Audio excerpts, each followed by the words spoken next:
Hello mga kasuki, samahan nyo na naman ako sa panibagong araw ng buhay ko, Charis. Eto na naman nga tayo sa voice over ko na maingay ang background, meron pang umiiyak na bata, Charis. Ganon talaga ang buhay, kaya huwag na lang nating pansinin, ang importante ay mahalaga. Ano daw? Basta panoorin nyo na lang yung panibagong araw ng buhay ko, pero ang totoo, wala na naman talagang nagbago. Araw lang ang nagbabago, pero yung gawain ko, ganon at ganon pa rin. Katulad pa rin ng dati, mag-isa na naman ako dito sa bahay, kaya makakapaglinis na naman ako ng dire-diretso. Kaya eto, umpisahan na natin dito sa aking lamisa, papunta sa aking lababo. Yung lamisa ko na forever na yatang may kalat. Nililinis ko yan bago ako matulog sa gabi, pero pagising ko ng umaga, ayan, makalat na naman ulit.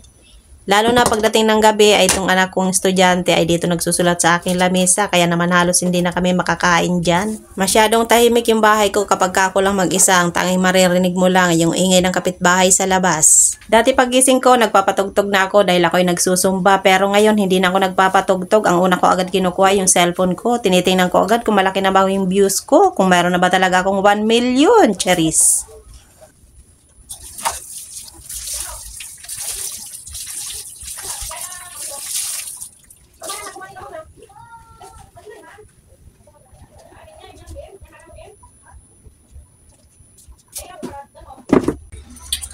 Yan, may langka kami, bigay ng kapitbahay. Tapos, ayan, meron pa mga gulay, oh. Galing na naman dun sa tanim. Ang daming okra. Tapos may saging pa kami. Ayan, sinusubuan pa ng kanyang apo.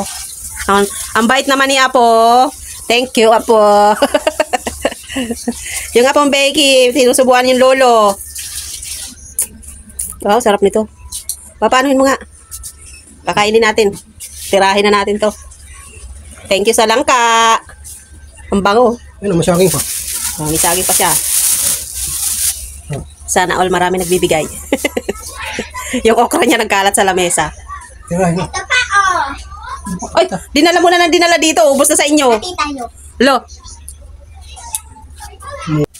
At ayan nga, binigyan nga kami ng pamangkin ng asawa ko ng langka. Kaya naman sabi ko, blessing na naman yan. At yung bata pala na pabalik-balik ay apo pala ng asawa ko yan sa kanyang pamangkin. At ayun, matapos nga akong maglinis ng lamisa at kumain ng langka, eto na naman ako sa aking labahin na punong-puno na naman. Kaya isi-separate ko na naman ang bawat kulay para maumpisa ng i-washing. Sa dami nga palagi ng labahin ko, kahit kakarag-karag yung washing ko, swerte naman at hindi pa nga ito sumusuko. Hindi nga lang kasi pagsasabon ang ginagawa ko dito sa aking washing, pati pagbabanlaw ay dito ko na nga rin ginagawa. Paano ba naman kapag ako nga nagbabanlaw ay inaatake ako lagi ng aking asma? Sa totoo lang talaga napakalaking tulong ng washing ko, dahil kung kukuskusin ko araw-araw yung labahin ko, Diyos ko, hindi ko na talaga kakayanin. Baka araw-araw akong may sakit. Kaya nga pag meron ako naririnig na tunog sa aking washing, Diyos ko, kabado na ako niyan. Paano nang labahin ko? Charis! At ayan, tingnan nyo naman kung gaano karami yung aking labahin. Bukod pa yung nakalagay sa basket, meron pa dun sa loob ng washing. Hindi pa dyan kasama yung damit ng dalawa kong anak.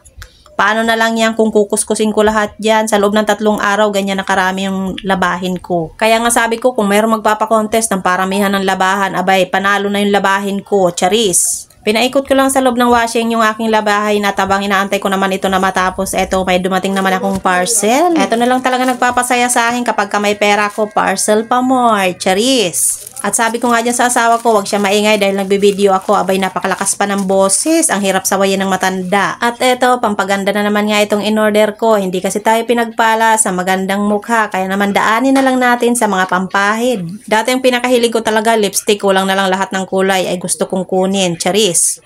Pero ngayon, tumatanda na, eto na naman kinahihiligan ko, sa mukha na naman. Kaya kung gusto nyo rin umorder ng ganito, yung link nasa comment section. At ayan, sinubukan ko pa nga yan sa aking balat at mukhang maganda naman ang kulay. Kaya hanggang dito na lang muna. See you on my next vlog. Bye!